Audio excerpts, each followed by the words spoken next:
And some major news, sad news took place this past week, and that was the announcement of Ted Turner passing away. And I mean, Ted Turner, without his checkbook and his, genuine love for wrestling, I feel like the industry as we see today, and even with the existence, the existence of AEW, might look a little different if it wasn't for Ted Turner. And I want to dedicate this segment to talk about the man who almost put Vince McMahon out of business. So Ted famously told Vince that he's in the wrestling business, and Vince replied that he is in the entertainment business. And looking back, Chris, was Ted's old school appreciation for wrestling what made WCW feel like a legitimate alternative, or do you feel like it was the ultimate reason the corporate side of Turner Broadcasting eventually turned on it, gave it the can? Well, I mean, they gave it the can because of the direction it was going. So, but even at its lowest points, like late or early '90s, when it was just like RoboCop and all sorts of craziness, I mean, he kept it going because he just had, it was the love of the game, and he said, "quote I got deep pockets, baby." So, I'm sure he would have kept it going if he wanted to, but I forget, did he? Towards the end of WCW, when they went bankrupt, like what was the reasoning for him going hands off on it? I guess, was it sold? Well, he left. Sold the company.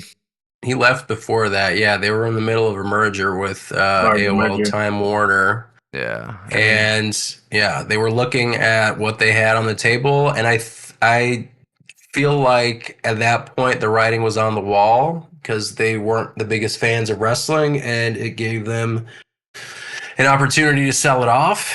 The numbers, I'm sure, weren't helping, but yeah, I think that was already kind of Eric Bischoff was already kind of fighting an uphill battle. I think Ted Turner was the person who was kind of keeping it there, keeping it afloat, because everyone else didn't really understand wrestling and just thought it was like lowbrow Jerry Springer type stuff. I mean, David, I guess same question. Do you feel like him looking at it as wrestling, do you feel like that was one of the reasons why the corporate side eventually didn't like it, or was there anything that they could have done to have it still stay on?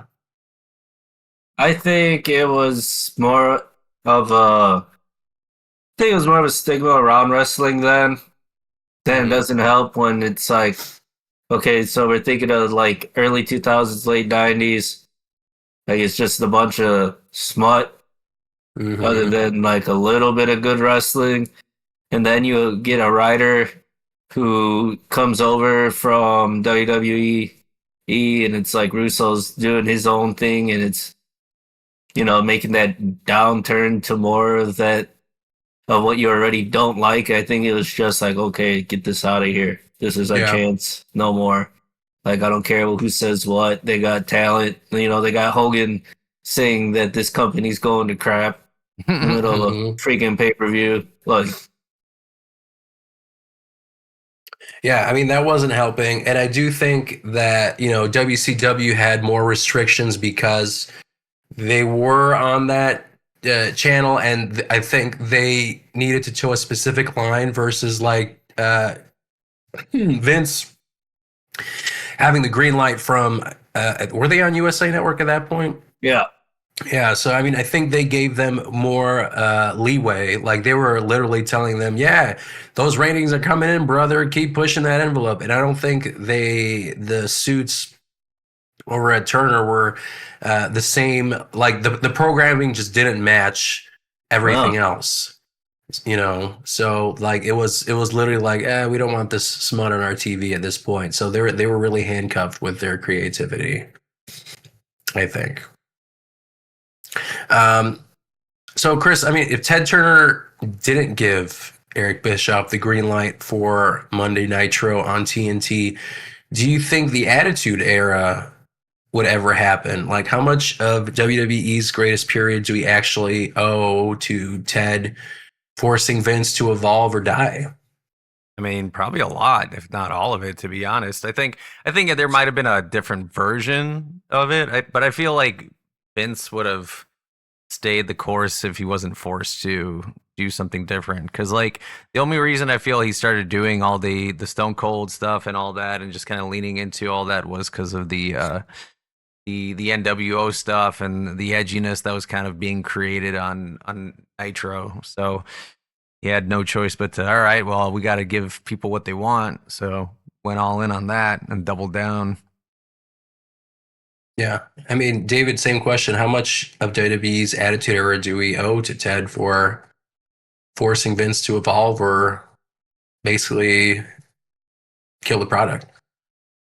I'd say a ton in the sense of like the overall product.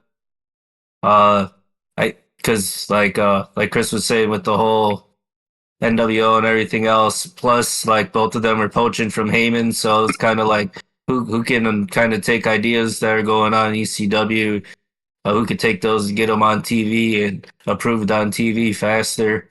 Yeah. Yeah, I mean, I think a lot of this can be everything that took place in WCW, and I won't say it's entirely WCW that forced WWE to like that aesthetic was also in ECW, and I think was inspired by both of them too, like that grittier style. I think the NWO, like that aspect, uh yeah, that was completely different from like, you know, the plumbers and the clowns and everything that was happening on Raw at the time, having this grittier, more real feeling. Like that part of WCW, I think if it wasn't for Ted Turner and that direction and them basically kicking their ass, and that's why Eric Bischoff has his podcast named after it, 83 weeks or 84 weeks or whatever it is. I honestly think that the way that we have wrestling now would not be like that. Absolutely. I mean, They like, did live first. yeah, I mean they were live every week. They weren't taped, and it was weekly. You didn't know what was going to happen next. I mean, yeah, they were really putting Vince in a corner. I mean, he was cutting people's contracts at that point. They were talking about conserving, you know, getting rid of water coolers because they're like, I don't know if we can afford this water cooler at the freaking lunchroom. We gotta be cutting costs where we can. So yeah, I mean, without Ted Turner's money and then Eric Bischoff's direction at that point, I don't think the Attitude Era would have happened. And you know, when we watch old WCW footage, I feel like it had a grittier, more sports-like feel than like the slick cinematic WWE style that we see today. Do we feel like that aesthetic died with WCW, or is that what promotions like AEW are trying to do today? New Japan as well. Yeah, New Japan. So Very you would sports like you would, presentation. yeah, you would say that that aesthetic is still today. Oh yeah. Yeah, I mean, like you said, I mean, Tony Khan has. I don't think he's been very like coy about it. Like he's said that he appreciated WCW and ECW, and you know, being that Pepsi to Vince McMahon's Coca-Cola, I think he understands that very well, and I think he took a lot of inspiration from that, from Ted's business. And I mean, Ted, I mean, he was that shield that kind of protected wrestling from those suits at Turner who originally hated it, and that's eventually why it was sold to Vince McMahon. But looking at the industry now, do you guys think wrestling needs like just thinking everything that's even happening at like TKO and that kind of stuff? Do you feel like the wrestling needs a billionaire fan owner to survive on major cable in this current environment, or can it stand on its own as, you know, a respected TV property? I mean, I feel like it helps in the sense of like what direction the product can go. So let's say you have a billionaire who's a fan of the product. Like I feel like that makes it look different than, let's say, it's all just shareholders and corporate autocracy kind of stuff, and they're making a lot of the calls as far as like what's greenlit and what's not, you know.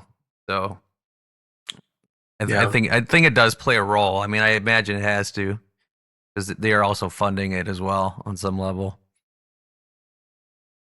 Yeah, I mean, I agree with that. I think like with AEW, I mean, I don't know if they would have had the longevity that they have had if they didn't have someone who is like such a mark for wrestling and has had such deep pockets.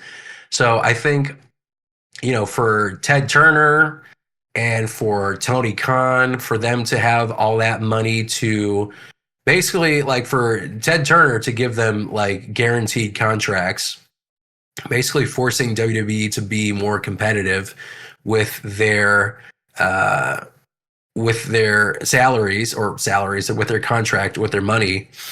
Same thing you can say for AEW right now. I think a lot of it, you know, is thanks to having such bigger competition with such deep pockets that gives wrestlers some leverage in negotiations. And I mean, you've seen people like Mercedes get some crazy ass numbers if the reports were accurate, you know, for what she was getting. So I feel like that really helps if you have billionaire wrestling mark owning a wrestling company.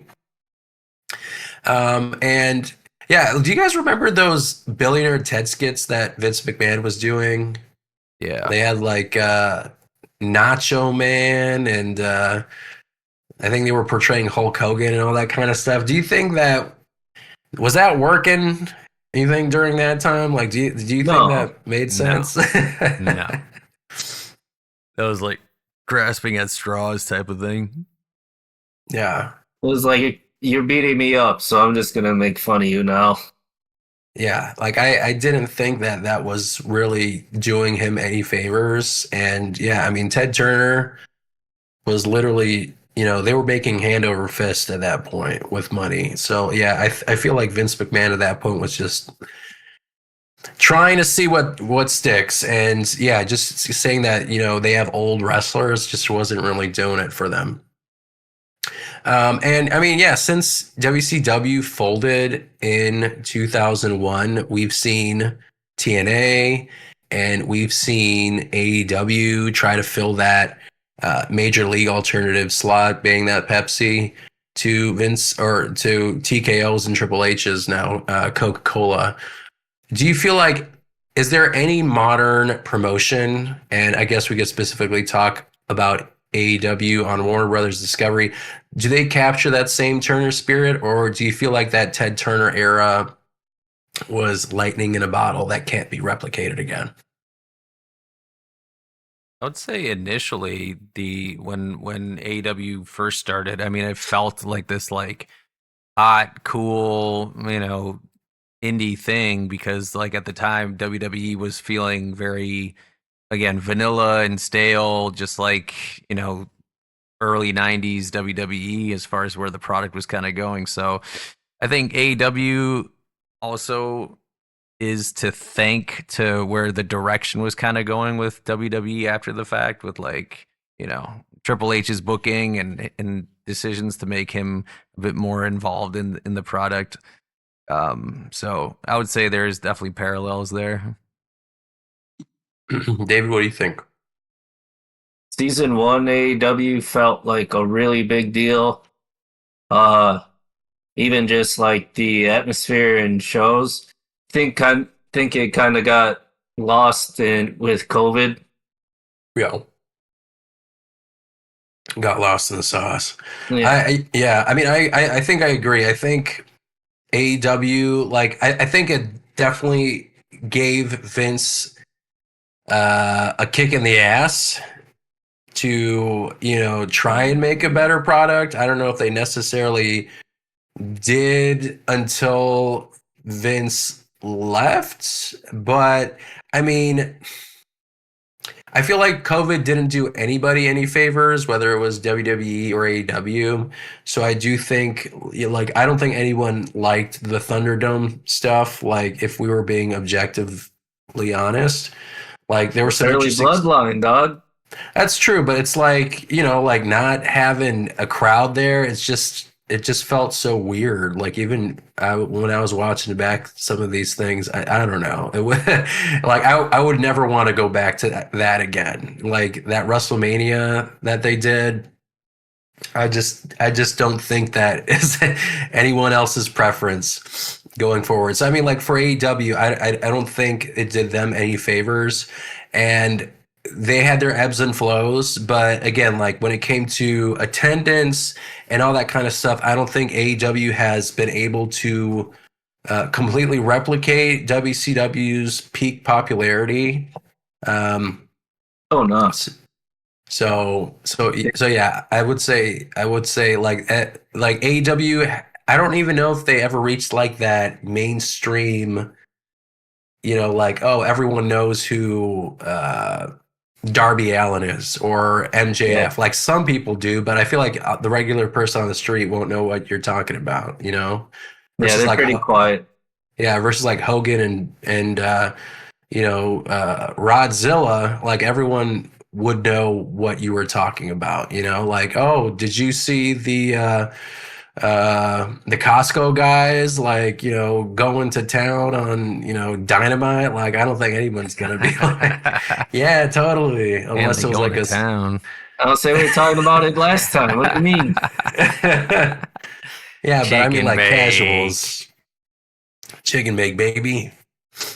So let me give you guys some what if scenarios as we kind of wind down. If the AOL-Time Warner merger never happens and Ted still keeps control of his networks, do you think WCW is still alive today? Or do you Yep. think Vince would eventually kill him off? Nope. Chris? Wait, They're what? figuring stuff out already. So if the merger never happens, if AOL Time Warner never Yeah. has that merger, and Ted keeps control of his networks, he's still in charge. Is WCW still alive today? For sure. I think so. I think WWF had a big possibility of being sold then to WCW, to be honest. So here's my follow up. So let's say it's still alive today. Is Vince McMahon's company still alive? Are we still in like a two wrestling company war in 2026, or does one of them get gobbled up? Well, I feel like because Vince, I mean, I don't know how much money he had at his lowest point at that point. Because like if he was already on the ropes, and then they kept the momentum going in WCW, I can't imagine him having money to sustain what was kind of like happening at that point. So I feel like he would have to sell it or something, right? Yeah. Yeah, I mean, I think WCW would exist beyond it. Uh, would it survive as long as it did? I don't know. If the creative direction stayed the same, I feel like they would have trouble maintaining their audience. Now, I guess if you have deep pockets, even if you have low ratings and low attendance, you could technically still keep it alive for the love of the game. I mean, that's true, obviously. So I guess WCW can theoretically exist. Maybe they'd have a smaller audience. Um, in my fantasy, I think that that's what would happen. Both WWE and WCW would exist, but I feel like one of their audiences would be more diminished, and it would be a la TNA in terms of their reach and popularity. So I think yeah, go ahead. I think they would have been a little bit bigger than TNA, but Yeah, still very much in maybe that. bigger than that. Yeah. Yeah. So let's pretend that there's a like wrestling founder wing of the Hall of Fame, wrestling builder Hall of Fame. Do you feel like if you had Ted Turner, Eric Bischoff, Paul Heyman, like as potential uh, inductees or nominees, would you put Ted Turner in there first before any of them, or where would you put Ted Turner in a theoretical wrestling builder wing of the Hall of Fame? He'd be up there, wouldn't he? I mean, probably before because he was he was helping broadcast in the territories. Yeah. I mean, he was a big deal as far as just overall, just television in general. But for wrestling and being that fan, yeah, I mean, I feel like he'd be one of the first guys in there. I wonder if like WWE would induct Ted Turner into the Hall of Fame, or do you think that'd be sacrilege because it's Vince McMahon's company? I mean, there's no point anymore to have that type of bias. That's true. I mean, they could literally, I guess, do like a Psycho Sid type of induction if they really didn't want to give him And airtime. their best manager of all time was a WCW product that went on to start his own promotion.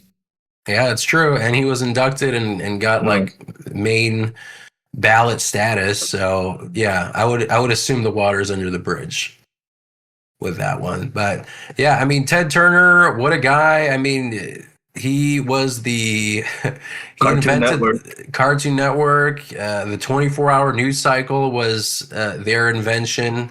Gave Vince McMahon a run for his money. I felt like he truly had a legacy that was really worth something to talk about and write about, and he should be proud for all the things he's done wherever he is. I mean, props to you, Mr. Ted Turner. And that's a wrap for this episode of the Chi-Town Shoot podcast. Please don't forget to like, subscribe, rate us, and leave your feedback.